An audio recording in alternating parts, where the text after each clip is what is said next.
खुलुमबाय फुंबिलिनि खौराङाव बयखौबो बरायबाय। दिनै 27 जुन 2024 दासिम मोननैसो खौरां लानानै फैदों। आसा खालामो बयबो खौरांखौ खोनासंलांगोन होनना। दानिया फैदो दिनैनि खौराङाव। गिबि खौराङाव दङ मैदेरनि उदखारजों सासे फरायसानि जिउ खहा। थांनाय 25 जुन हरनि समाव हाग्रानि मैदेरजों फिन आरोबाव सासे थाखो 9आव फरायनाय फरायसानि जिउ खहा जायो।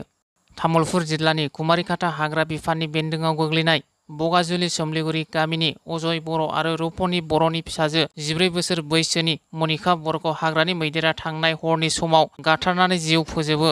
लोगोसे सरकारनि PMGY न' मोननायखौबो सिफायलाङो। बे जाथायखौ लानानै ओनसोल नाङैनो गिखांनाय फैदों। मख'नो गोनांदि हाग्रानि मैदेरा बगाजुलि हालामाव सिगांनिफ्रायनो गोबां मानसि बुथारनायजों लोगोसेनो न' बांफोरखौ सिफायनानै रायजोफोरखौ गोजोन गैयै थासारि सोमजिहोगासिनो दं। जायनि थाखाय बे ओनसोलनि मैदेर आरो मानसिनि गेजेराव दावहा सोलिबाय थानायखौ फोजोबनो थाखाय खुंथाय गोहोनि सरकार आरो हाग्रा बिफानखौ गोख्रोङै खावलायदों जायगानि रायजो राजाफोरा। बेजों लोगोसेयैनो दुखुथिया न'खरखौ रांनि अनसुंथाइ होनो थाखाय रायजो राजाफ्रा सरकारनिसिम दाबि खालामो। नैथि खौराङाव दङ तामुलपुर पुलिस थानानि मोखाङाव पेट्रलजों आबुं टेंकार गारियाव अर खामो आरो साखाथियाव थानाय गंनै न'खरनि सुबुंफोरखौ खुनुरुखुम जिउखौ रैखा खालामनाय जायो आरो अर खोमोरग्रा हानजायाबो बे जाथाय जानाय जायगायाव सौहैयो आरो अरखौ खोमोरनो हायो। बे अर खामनाय जाथायाव रावबो जेबो खहा जायाखै होनना मिथिहोदों तामुलपुर जिल्लानि DC बिदय बिकास भागवतीआ। थामथि खौराङाव दङ माइनावजुलि गामिनि सुमित्रा बसुमतारीनि फिसाय सतन बसुमतारीया थांनाय बुधबारनिफ्राय गोमाना दं।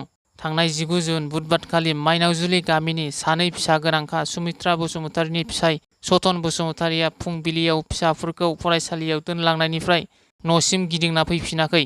मिथिनो मोननाय बादिब्ला बेलस्रि ओनसोलनि सिङाव थानाय 6 नं सनाजुलि गामिनि सोरां ब्रह्मनि बिसि मन्जिला ब्रह्मजों दोनखारलांनायनि सन्देह खालामनाय जादों। मख'नो गोनांदि सतन बसुमतारीया सानै गथ' गोनांखा आरो मन्जिला ब्रह्मआबो सासे गथ' दंखायो। बिसोरखौ जुदि सोरबाफोर बहाबा नुसनोब्ला जानबुं नम्बराव फोरमायहरनो खावलायहरदों न'खरनि सुबुंफोरा। जानबुं नम्बर 6102973778 आरो 9101711789।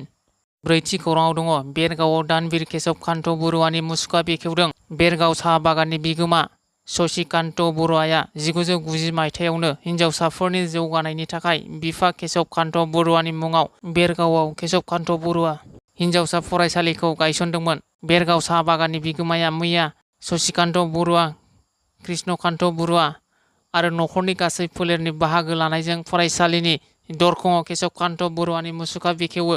आसाम आयेन आफादनि बुंथिगिरि बिस्वजित दैमारिया बे हाबाफारियाव BTRनि EM दावबायसा बर'आबो बाहागो लादों। बाथि खौराङाव दङ बरपेटा रडनि साखाथियाव थानाय माजरगावआव नंखाय फार्मासियाव फाहामथाय लानायनि जाहोनाव सासे सुबुंनि जिउ गोमादों। मख'नो गोनांदि बरपेटा रडनि साखाथियाव थानाय आरो बाक्सा जिल्लानि सिङाव थानाय माजरगावनि गंसे आयेन बेरेखा फार्मासियाव जुरान आलीनाव एक्सपायरि डेट थांनाय गंसे बिजि थुनायनि जाहोनाव खाथलपारा गामिनि लाइजौ रामसियारिनि फिसाज्ला बाबुल रामसियारिया जिउ गोमानो गोनां जादों। मख'नो गोनांदि थैनाय बाबुल रामसियारिनि न'खरनि सुबुंफोरा जुरान आलीनि हेंथायै सिमलागुरि आउटपस्टआव FIR होयो। बेराफारसे जुरान आलीखौ पुलिसआ हमबाय होननानै मिथिनो मोननाय जादों। द'थि खौराङाव दङ बरपेटा रडआव सानै दुथां मैहुर खालामग्राफोरखौ खादों। मानास नेसनेल पार्कआव मैया मैहुर खालामनायनि दायाव बरपेटा रडनि हाग्रा बिफाना सानै दुथां मैहुर खालामग्राखौ खादों। मिथिनो मोननाय बादिब्ला हमजानाय सिखाव फालांगिरिफोरनि मुंखौ लाइसेन गयारि आरो कालीचरण बसुमतारी होननानै मिथिनो मोननाय जादों। दिनैनि खौराङा बेखिनियानो। गोजोन्थों।